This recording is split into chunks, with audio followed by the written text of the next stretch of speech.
nessa manhã, né? O primeiro deles é esse, por a gente estar aqui. Poder renovar cada abraço, né? Cada aperto. Vocês não imaginam o quanto que é bom isso, o quanto isso me faz bem e fortalece o coração.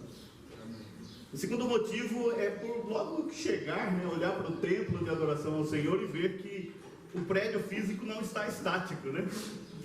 Ele é dinâmico, está em movimento também. Eu me lembro, assim como se fosse hoje, o seu Antônio Palamini jogando todas as telhas desse telhado dessa igreja sozinho, né? E quem estava lá em cima pegando, se não tomasse cuidado, batia na cabeça. Não sei quantos homens precisaram para descer todo esse telhado, né? Mas ele sozinho jogou todas as telhas para cima. Irmãos, participei de cada momento da construção dessa igreja. Desde a primeira enxadãozada na terra, né? Com muita alegria eu vejo a igreja de Deus crescendo, sendo melhorada, sendo reformada. E também a igreja não está estática nos seus membros, né? Cada vez que eu venho aqui eu vejo rostinhos diferentes. Isso prova que a igreja de Deus, ela continua avançando no seu ministério, para qual é o seu propósito, né? De conquistar almas para o Senhor cada dia. Amém? Amém. Obrigado, Rui, por você estar aqui. Vim me dar esse abraço, estava precisando muito dele. Irmãos, quero convidar minha mãe para vir aqui nesse momento. Hoje pela manhã, logo no de jejum, né? Traz ela aqui, Edilson. O Edilson vem aqui também, o Edson. Logo pela manhã do de jejum, a gente conversava um pouquinho e a gente estava relembrando. Minha mãe começou a relembrar, sabe o quê? O dia do casamento dela. Hoje faz 67 anos. Que ela e meu pai disseram sim um ao outro. Que bênção, irmão. 67 anos. Meu pai mudou um pouco o ritmo dele, né? Ele dorme bem mais que nós, né? Tem todo direito, né? 92 anos, pode dormir quanto tempo quiser, não é verdade? E minha mãe sempre acorda bem cedo, né? Relação de gratidão por esse momento tão nobre, né? 67 de casado, mais quanto namoro, mãe? 7, 8? 7 anos. 72 anos juntos. É uma vida, né? É uma vida que muitos não conseguem nem viver tanto tempo. Agora eu não posso com qualidade. Não. Né? Sou jovem ainda. 2,8. Eu vou pedir que vocês fiquem então em reverência e nós aqui vamos orar a Deus. Bom Deus e bom Pai, nosso Criador, nosso Salvador, nosso Redentor, te agradecemos porque o Senhor nos criou, apesar das circunstâncias em que vivemos nesse mundo com a presença do pecado, ainda podemos encontrar felicidade em Ti. Amém. Te agradecemos porque somos escolhidos, porque o Santo Espírito nos chamou das trevas para a Tua maravilhosa luz. Amém. Muito obrigado pelo conhecimento que temos da Tua palavra e do Teu ser. Isso faz a diferença em nossas vidas e nos faz olhar para um futuro talvez não muito distante, onde poderemos viver eternamente e vivermos felizes sem a presença do pecado. Amém. Somos muito gratos a Ti pela instituição da família. Muito gratos a Ti porque o Senhor colocou ali no Jardim do Éden Adão e Eva com o propósito de se frutificar e multiplicar. E isso chega até nós. Amém. E aqui também estamos muito felizes, porque esse sábado é um dia muito especial, onde nós temos a comemoração de mais um ano, de muitos anos, da São Antônio e Dona Cecília do seu matrimônio. Amém. 67 anos é uma vida que estiveram e estão ao lado um do outro e também de Ti, ó Deus. Amém. Agradecemos pelos frutos, as ramificações dessa família. Temos os seus 3 filhos, alguns netos. Nós sabemos que a família é grande, a família é muito representativa aqui na nossa igreja também. Te agradecemos pelo dom que o Senhor deu a cada um deles. Amém. Te agradecemos porque o Senhor tem abençoado. Apesar das dificuldades, apesar das confusões e dos traumas que carregamos aqui, nós podemos olhar para Ti e agradecer porque somos mais que vencedores. Amém. As Tuas bênçãos, pedimos que o Senhor continue derramando na vida da matriarca, do patriarca, do São Antônio e Dona Cecília, também dos seus filhos, netos, bisnetos, e que assim seja até que o Senhor volte. Amém. Pedimos também uma bênção especial a Edmilson, que é o orador dessa manhã. Amém. Um desses filhos que esse casal tem. Que o Senhor continue abençoando a todos nós. Em nome de Jesus. Amém. Especial ao João, tá, João? Obrigado pelo que você tem feito pelo meu pai, pela minha mãe, tá? Auxiliando no cuidado. É uma missão que Deus me deu, eu quero cumprir até o último Deus te instante. recompense por isso. Amém. Irmãos, o último motivo da minha felicidade é poder abrir a palavra de Deus. Eu faço isso quase todos os sábados. E às vezes durante a semana também, em algumas igrejas evangélicas, igrejas pentecostais, sempre me convidam também. Muita alegria, né? Eu levo a palavra do Senhor, quase todos os sábados estamos pregando a palavra. Isso para mim é muita alegria, que é o que eu mais gosto de fazer. É de falar do amor de Jesus, o que Ele tem feito na minha vida. Sempre cito a história da minha mãe, né? Que um dia aceitou um convite para estar na igreja, que um dia correu atrás de uma perua Kombi para comprar a primeira Bíblia da família, né? Usando de um recurso quase que era da alimentação de toda semana. Isso foi uma bênção. Na nossa vida tem sido uma bênção também para todos que convivem com ela, com meu pai também. Amém? Amém. Vamos à palavra do Senhor. Livro de Lucas, capítulo 7. O título da mensagem, irmãos, se os irmãos me permitem, eu vou abandonar o púlpito aqui, que eu gosto de ficar sempre perto, né, dos irmãos. Sentir esse calor, olho no olho, me faz muito bem. E acho que isso nos coloca um pouco mais perto também do Espírito de Deus. Amém. O livro de Evangelho de Lucas, no capítulo 7, nós vamos fazer a leitura inicial do versículo 11 e 12. Assim que as folhinhas pararem de mexer, nós vamos orar ao Senhor e pedir o seu Espírito para conduzir o nosso raciocínio nessa manhã. Amém.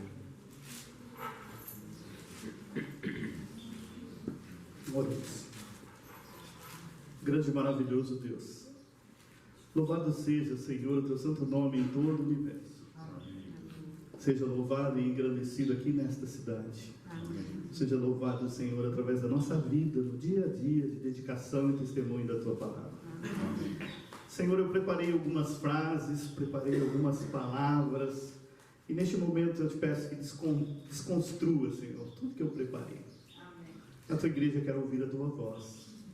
Senhor, aqueles que estão aqui, que estão neste momento com o coração aberto, querem sentir o teu toque, querem perceber pelos seus ouvidos a tua voz doce, que cura, que anima, que alegra e que salva. Amém. Portanto, Senhor, eu peço que o Senhor me silencie neste momento, que a tua palavra flua naturalmente através desse pecador, remido pelo sangue de Cristo Jesus. Amém. Fale, Senhor, a tua igreja nesta manhã, em nome de Jesus. Amém.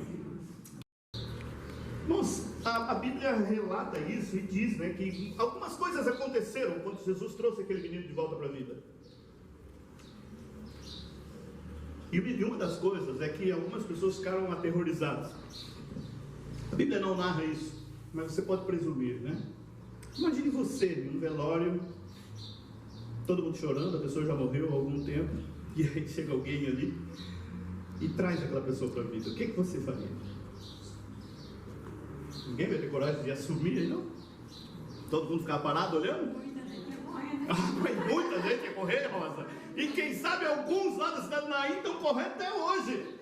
Mas como, gente? Fazia mais de 1000 anos que ninguém era ressuscitado, e agora Jesus para aquele velório, quebra todas as tradições, olha, toca e fala, e aquele rapaz estava morto, se levanta de repente e começa a falar, e a mãe, e a mãe que chorava, para de chorar, porque Jesus falou para ela: não chore. Faz sentido chegar para alguém que está chorando a morte do filho e falar: não chore. As carpideiras que estavam ganhando um dinheirinho perderam agora o trabalho, irmãos. O pico ficou pela metade, né? Porque não tem mais trabalho, não tem mais por que chorar. Os flautistas cessaram a música. É isso que Jesus quer fazer da sua vida e da minha. Ele quer mudar tudo. Ao olhar para você, claro, nós estamos num mundo doente, num mundo de pecado, não é? Eu vejo meu pai com 92 anos, oscilando entre dias de muita alegria, entre dias de muita tristeza, muita raiva. É um pecado, irmãos. Ao mesmo tempo que oramos para que Deus dê saúde para ele, nós clamamos pela misericórdia, porque estamos num mundo doente. Um mundo onde Deus traz para a gente momentos de alegria, mas não é uma alegria permanente, porque a gente está aqui, não é? Uma hora é pandemia, outra hora é crise, outra hora é crise financeira, desemprego. Nós estamos aqui no meio, como se fosse um liquidificador gigante, nós aqui, não é? Sendo bombardeados por tudo isso, por todas essas ações do pecado. E o nosso Deus querendo nos salvar de todas essas turbulências, né? Todos nós dentro do crisol, né? Todos nós no crisol, e Cristo Jesus cuidando de todos ali, dando alegria e felicidade em momentos como esses que nós podemos estar aqui agora, não é? Olhando para os nossos irmãos, sorrindo, desfrutando do pão da vida, não é? E agora, irmãos, então aquele filho é restituído para a mãe, a desesperança se torna em esperança. Aquela mulher que havia sido, quem sabe, crucificada por todos ali como uma pecadora que estava sendo punida, agora olha orgulhosamente para todo mundo, abraça o filho e diz assim: vocês estão errados, eu orei a noite inteira, quando vocês choravam, se preparavam para chorar, eu estava aqui orando, e a oração chegou lá em Cafarnaum, e Jesus do nada, mas do nada, como assim, gente? Teve um presidente dos Estados Unidos, Thomas, isso é o sobrenome dele. Ele disse certa vez: se um dia você olhar para trás e ver a sua história e puder saber que tudo que parecia coincidência foi providência de Deus na sua vida, amém? Amém. Aquela mãe orava, irmãos, e Jesus foi tocado, um Deus foi tocado lá embaixo em Cafarnaum e fez com que a multidão subisse a montanha para mudar a história dela. O que Ele pode fazer por mim, o que Ele pode fazer por você, se você confiar e clamar ao Senhor, amém? Amém. O que as pessoas, quando viram tudo aquilo, aqueles que correram, perderam a oportunidade. Aqueles, quem sabe, que estavam mais distantes, que não tinham percebido Jesus, perderam a oportunidade. Mas boa parte daquela multidão, que agora vira uma única multidão de alegria, que quem sabe vão entrar em Cafarnaum diferentes, né? E agora vão entrar cantando e louvando. Perceberam, olharam e disse assim: hoje apareceu um profeta aqui. Irmãos, você já foi nomeado assim? Você já botou o pé num ambiente turbulento, triste, onde a briga acontecia e você transformou aquele ambiente pelo poder de Cristo Jesus que entra com você onde você está? Daqui a pouco nós vamos sair daqui, irmãos, vamos para a nossa vida, né? Normal. Vamos continuar o sábado, depois o domingo, vamos conversar com muitas pessoas, vamos passar por grupos de pessoas. Elas vão olhar para você, isso já aconteceu comprovadamente. Um casal havia terminado de se batizar lá na cidade de Itaguaí. E quando eles saíram assim, caminhando para casa, né, tinha um grupo de moradores de rua sentado. Um dos rapazes que estava ali sentado olhou e falou assim: moço, fala comigo. Eles pararam, a gente fica com medo, né? À noite, o Rio de Janeiro é uma cidade perigosa, né? Mas eles não temeram, olharam para aquele rapaz, sabe? Perceberam ele ali. Ele disse: eu estou vendo em vocês um brilho diferente. Vocês estão alegres, vocês estão felizes. Eu quero isso para a minha vida. Me dá isso também. Tinham acabado de se batizar, irmãos, um casal lindo. Começaram a andar pela rua, alguém percebeu a presença do Espírito Santo. É isso que acontece conosco quando nós estamos aqui, não é? Ouvindo a voz de Cristo Jesus falando aos nossos corações, transformando a nossa vida, a gente sai, as pessoas percebem. E às vezes o que nós fazemos? Nos fechando dentro de um casulo, imaginando que estão olhando, porque estão rindo, né? Porque eu estou com a Bíblia na mão, e estão rindo de mim porque eu estou de terno, porque eu estou de roupa social. Então não, eles estão olhando para você porque eles estão vendo o brilho de Jesus e querem isso para a vida deles. E nós às vezes privamos as pessoas mais próximas, os mais distantes, de levar a vida ao invés da morte. Amém? Amém. O que eu desejo para cada um de nós que estamos aqui nesta manhã é que por onde você passar, a presença de Cristo Jesus possa ser percebida, que você possa transformar os ambientes, que você possa transformar a vida dos filhos, levando bênção a cada manhã, a cada noite. Que você, esposa, possa transformar a vida do esposo, olhando, percebendo, tocando. Que você, esposo, possa abençoar a vida da esposa a cada momento, dedicando a ela palavras de bênção, tocá-la com o toque de Cristo Jesus. E que assim, irmãos, de dentro da nossa casa, nós possamos expandir esse brilho, irradiar esse amor, e quem sabe colocarmos pessoas que já estão mortas em pé novamente, restituindo a esperança no coração de cada uma delas. Amém. Que Deus nos use poderosamente em nossa vida no dia a dia. Amém. Que Deus nos abençoe e nos guarde a cada momento. Amém? Amém. Eu não tinha muita experiência ali na época, e acabamos fazendo ali um desafio, né, bem interessante, andando pelas margens ali da encosta, o mar lá embaixo, e todo mundo com medo, mas nós conseguimos chegar ao objetivo. Mas subir morro é um pouco complicado, principalmente se a estrada é um pouco pedregosa, né? Você dá um passo para cima e parece que a perna puxa 2 para trás. Mas como seria caminhar então, cerca de 50 quilômetros junto com Jesus, morro acima? Irmãos, a caminhada com Jesus, ela tem um diferencial, né? E é interessante que se nós saíssemos na rua aqui agora e falássemos, vamos caminhar até o núcleo Michel Neme, quem sabe? Alguns de nós iriam. Outros, quem sabe, que estivessem passando, iam olhar essa multidão caminhando e iam junto. E às vezes já aconteceu isso com você, quando a gente é jovem, acontece isso às vezes, né? Você está indo para algum lugar acompanhando alguém, você não sabe nem para onde você está indo. Está indo para onde? Não sei, o pessoal está indo, estou indo junto. Já aconteceu isso comigo quando eu era jovem, quando eu era adolescente, né? A gente simplesmente está indo, e parece, irmãos, que era muito comum isso. Jesus arrastava uma multidão, e muitos dos que estavam subindo para Naim não sabiam nem para onde estavam indo, mas estavam indo com Jesus. E como é que era essa caminhada com Jesus? Irmãos, imagine que quando Jesus morreu, a natureza se manifestou, nós vimos isso na lição. O caminhar de Jesus pela terra era isso. Era uma manifestação constante da natureza que queria homenagear o Mestre. Então, caminhar junto com Jesus era certeza de você caminhar ouvindo os pássaros, quem sabe, cantando, até a noite, né, que era o momento de descanso deles. Aqueles que iam com Jesus iam desfrutando, quem sabe, da respiração calma de Jesus.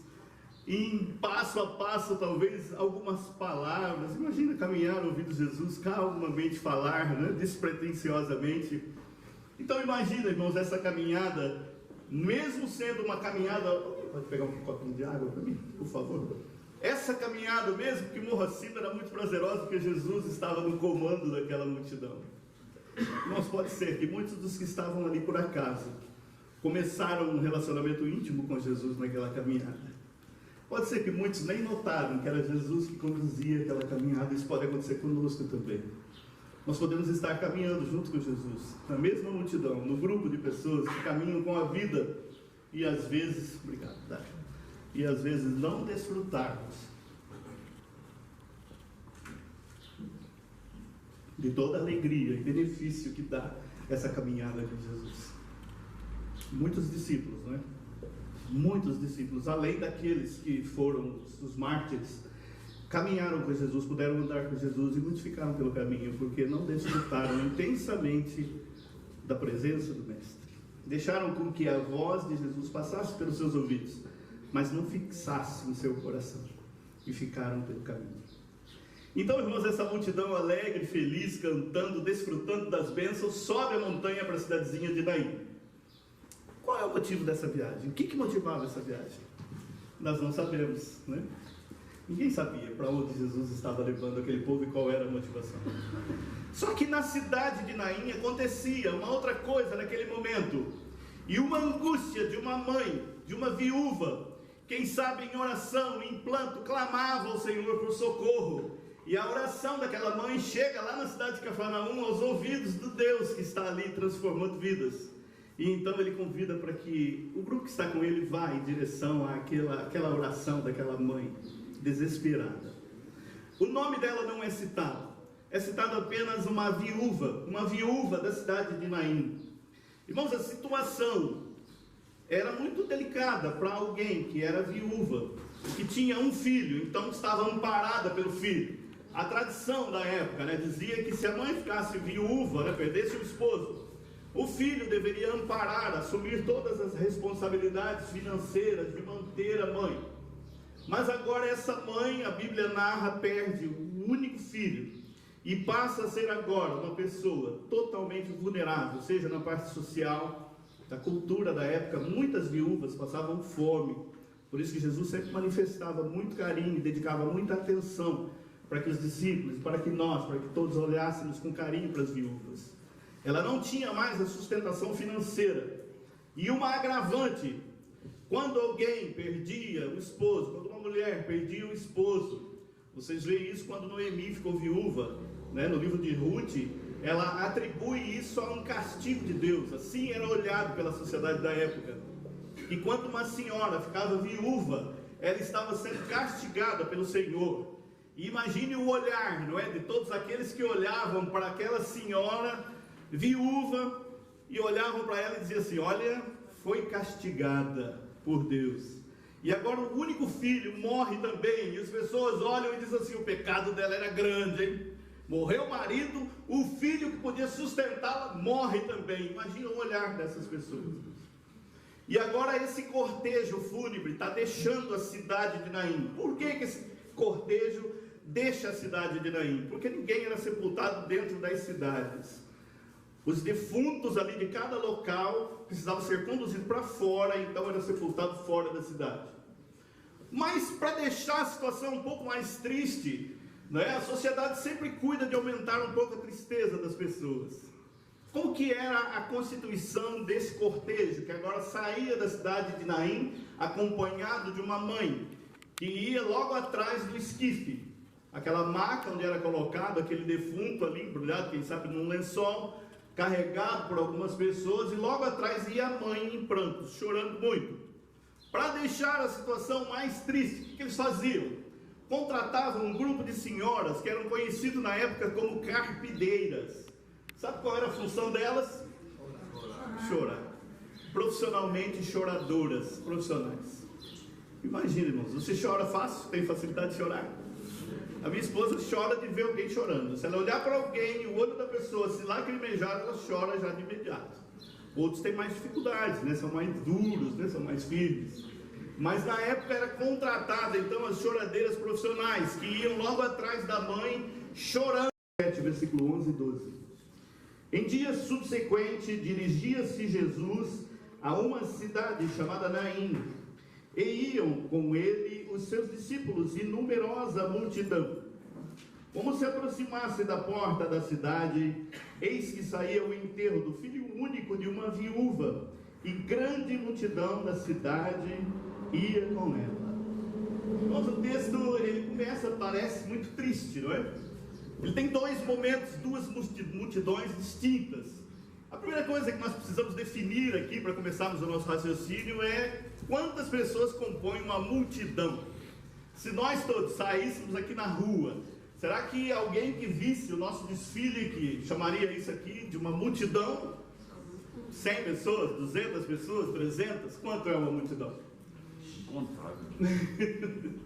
Não dá para saber, né? Os discípulos de Jesus eram em torno de 12 pessoas, 11 a 12 pessoas, mais Jesus, mas tinha muita gente que caminhava com ele.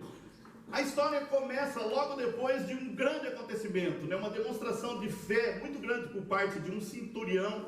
Isso ocorre ali na cidade de Cafarnaum. Cafarnaum era uma cidade onde Jesus passeava muito por ali. Boa parte dos seus milagres e de seu ministério se deu ali naquela região de Cafarnaum. Então nesse dia, nós não sabemos se era noite, se era de manhã, mas Jesus convida aqueles que estavam com ele para empreender uma caminhada, e uma numerosa multidão se dispôs a ir com Jesus. Irmãos, Naim era uma cidadezinha pequena. Hoje a população de Naim, na atualidade, acho que foi 2018, o último censo lá, tem em torno de 1.700 pessoas na cidade de Naim. Na época de Jesus devia ser bem menos, né? É uma cidadezinha que fica mais ou menos a 200 metros acima do nível do mar, em relação a Cafarnaum. Então, se você pensar que uma caminhada de Cafarnaum para Naim, cerca de 40, 50 quilômetros na época, deveria demorar-se, quem sabe, um dia e uma noite de caminhada. Recentemente, um grupo de estudantes universitários da Universidade da Judéia, eles fizeram esse percurso já com as estradas todas modernas, né? E demoraram 10 horas para fazer essa caminhada morro acima. Então a multidão ali que caminhava com Jesus, quem sabe deva ter começado essa caminhada à noite e subido a montanha, né, morro acima. Não sei quantos de vocês já fizeram uma caminhada morro acima. No Rio de Janeiro a gente tem muita trilha, né? E uma vez eu conduzi parte da minha família uma caminhada morro acima, que acabou virando uma grande aventura, né? Eu não sabia direito o caminho. A gente queria chegar no primeiro morro do Pão de Açúcar, são 2 morros, né? O primeiro dá para acessar recebido e toca no defunto. Não vou tocar em ninguém aqui, tá? Todos aqui estamos vivos. Jesus toca agora naquele esquife e para tudo. Sabe por que para? Porque muitos pararam para condenar Jesus, para dizer, como agora o mestre se tornou impuro? Mas Jesus estava preocupado com tradição, quer trazer a vida, a alegria, quer trazer o riso novamente para o rosto daquela mãe. E ele toca, e quando ele toca, para tudo. Irmão, sabe por que nós somos carentes de toque? Sabe por que você precisa de toque? Você precisa de abraço? Sabe por que seu filho, sua filha, sua esposa, seu pai, sua mãe, seus amigos precisam do toque? Como nós fomos criados. Jesus, Deus, quando começou a criar a terra, lá no livro de Gênesis, capítulo 1, ele começa a falar, fazer o uso do poder da palavra, que vem logo a seguir. E tudo ele foi falando, e as coisas foram acontecendo, não é? Haja luz, e houve luz. Haja o firmamento, e houve então o firmamento, as estrelas. Que haja agora as plantas, os animais. Jesus foi falando, e o poder da palavra, grave isso, nós vamos falar nisso já já, foi sendo obedecido pela natureza. Lembra quando João diz que o verbo se tornou carne? O verbo é a palavra que criou tudo, né? Quando João diz vimos a sua glória, estive com ele, né? Era de Jesus, do Deus Criador. Mas quando chega no ser humano, ele não fala. Como que Deus cria o ser humano? Como que criou a mim? Como que criou você? Com o toque das mãos. Ele começa a me moldar cada parte do meu rosto, do nariz, da boca, não é? Com as suas mãos, como é o toque de Deus, como é o toque do Criador. Irmãos, como que nós estamos tocando as pessoas? Minha filha de vez em quando fala: pai, me dá um abraço. É um abraço que cura, não é, irmãos? Se você faz parte do grupo que caminha com Jesus e que desfruta das bênçãos de Jesus, você vai tocar as pessoas com o toque de Jesus. Não podemos esquecer que o mesmo olhar que cura, que levanta, que traz vida, é um olhar também que condena e que leva à morte. O toque curador, o toque que salva, o toque que massageia a alma, se ele for feito desprovido da presença de Deus, é o toque que fere, é o toque que machuca, que causa traumas psicológicos. E eu de vez em quando imagino como seria o meu toque na minha filha se eu não tivesse Jesus cuidando de cada ação das minhas mãos. Quantos pais por aí desprovidos do amor de Jesus provoca traumas para a vida toda dos filhos, nas filhas, por tocar de forma maliciosa, por quem sabe tocar tentando corrigir, mas de forma violenta, causando mágoas, causando profundas feridas que vão levar a vida toda para ser curadas. O diferencial está no quanto você está absorvendo da sua caminhada com Jesus, o quanto você está aproveitando cada fala, não é? Mudamos de lado. E quando menos percebemos, estamos chorando, pranteando, representando o grupo da morte. Já aconteceu com você? Sim. Acontece comigo também. Precisamos estar com o nosso olhar fixo no Mestre, irmãos. Porque nesses momentos de turbulência, não é? Todos nós temos. O Mestre nos segura pela mão, e por mais que você queira ser arrastado por aquela turbulência, ele te puxa novamente e diz: não, filho, é por aqui. É aqui a alegria, é aqui que eu quero você sorrindo comigo, cantando, desfrutando das bênçãos. Mas aquela multidão, muitos desapercebidamente envolveram-se na multidão da tristeza e esqueceram que estavam caminhando com Jesus e agora trocaram de lado e estão prontos para seguir tristes agora, acompanhando aquele sepultamento. Muitos nem perceberam aquela mulher que chora. Mas, irmão, Jesus, quando ele nos encontra, ele não passa desapercebido. E agora a Bíblia narra que 3 coisas vão acontecer. 3 palavras, 3 ações que precisam ser uma constante na nossa vida, nos nossos relacionamentos. Nós precisamos exercitar as 3 palavras que Jesus aqui exercita naquele momento, quando ele se depara com aquela situação triste. A narrativa continua no versículo 13, diz assim: vendo-a, o Senhor se compadeceu dela e lhe disse: não chores. Chegou-se, tocou o esquife e, parando os que conduziam, disse: jovem, eu te mando, levanta-te. Umas 3 coisas. A primeira coisa que Jesus faz é perceber, é olhar, é notar, é ver. E é interessante que olhar é diferente de ver, né? Você está olhando para as pessoas que estão do seu lado? Vamos exercitar isso nesse momento? Já olhou hoje para quem está do teu lado? Faz um exercício aí. Olha para quem está do teu lado. Mas olha com um olhar de percepção. Não olha simplesmente para ver. Olha com um olhar que gera compaixão. Sabe o que é compaixão? Alguém consegue explicar o que é compaixão? Veja como mudou, irmãos. Eu vejo um sorriso. Eu não falei para ninguém sorrir, falei só para olhar. Mas quando a gente olha para o nosso semelhante, a gente sorri. O que é isso? Nós precisamos desse olhar, né? Quando Jesus olha para aquela senhora que vem, ele olha e se compadece dela. Quem é pai, quem é mãe aqui sabe exatamente o que é compaixão. Você leva seu filho num hospital e o médico diz que ele precisa passar por uma cirurgia agora, nesse momento, é urgente. E prepara então seu filho para levá-lo à sala de cirurgia. O que a mãe tem vontade de fazer? Ela ir no lugar, isso é compaixão. Sentir compaixão não é olhar para a pessoa e dizer assim, coitadinho, que pena, viúva, perdeu o filho, coitado. Compaixão é querer trocar de lugar com a pessoa, é assumir o sofrimento da pessoa para si mesmo. E quando Jesus olha para aquela mulher, é isso que ele quer fazer. E ele olha e sente compaixão dela. A percepção, irmãos, de alguém que está na rua, que está na sarjeta, que está enfermo, que está doente psicologicamente, é muito complicado. As pessoas passam por nós. E quando eu digo passa por nós, elas passam por Cristo. Porque nós somos cristãos. Quando você leva o nome de Cristo, é porque você é cristão. Cristinho, né? Cristinho. O Cristo Jesus não está mais aqui hoje fisicamente, mas Ele está aqui através de mim, através de você.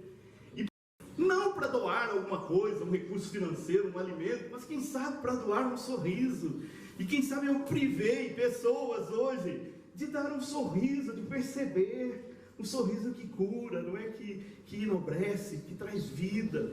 Precisamos perceber, irmãos. Em um núcleo menor, precisamos perceber quem está dentro da nossa casa junto conosco. Às vezes esposa e esposo passam uma noite juntos e não se olham. E acordam pela manhã, cada um saindo para um trabalho, para uma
Senhor, obrigado pela pessoa de Cristo Jesus que viveu e que nos ensinou, Senhor, que tudo está à nossa disposição. Obrigado pelos registros da Tua Palavra, Senhor, que nos traz esperança, nos traz vida. Senhor, nasça em nossos corações todos os dias, ó Pai. Essa mensagem, ela vai passar e vai ficar esquecida, quem sabe, mas que o Teu Espírito renove a Tua Palavra a cada dia em nosso coração. E que a Tua Palavra seja transformada em atitudes de amor para os nossos semelhantes, para os nossos familiares. Senhor, salva a Tua igreja. Usa, Senhor, esta igreja aqui neste lugar para impressionar e cativar aqueles que ainda não conhecem o Teu amor. Amém. Abençoa a sua liderança, o pastor desta igreja, cada irmão, Senhor, cada um daqueles que tem no coração o propósito de doar para a reforma do templo, que o Senhor permita, dê recursos para isso. E que a Tua obra continue avançando nesta cidade. Amém. Senhor, nos acompanhe agora para os nossos lares, acompanhe o grupo de louvor que estará se dirigindo para outra cidade, que o Senhor os proteja e guarde, e que também sejam bênção lá onde eles vão. Senhor, nós te agradecemos e te louvamos por tudo, em nome de Jesus. Amém.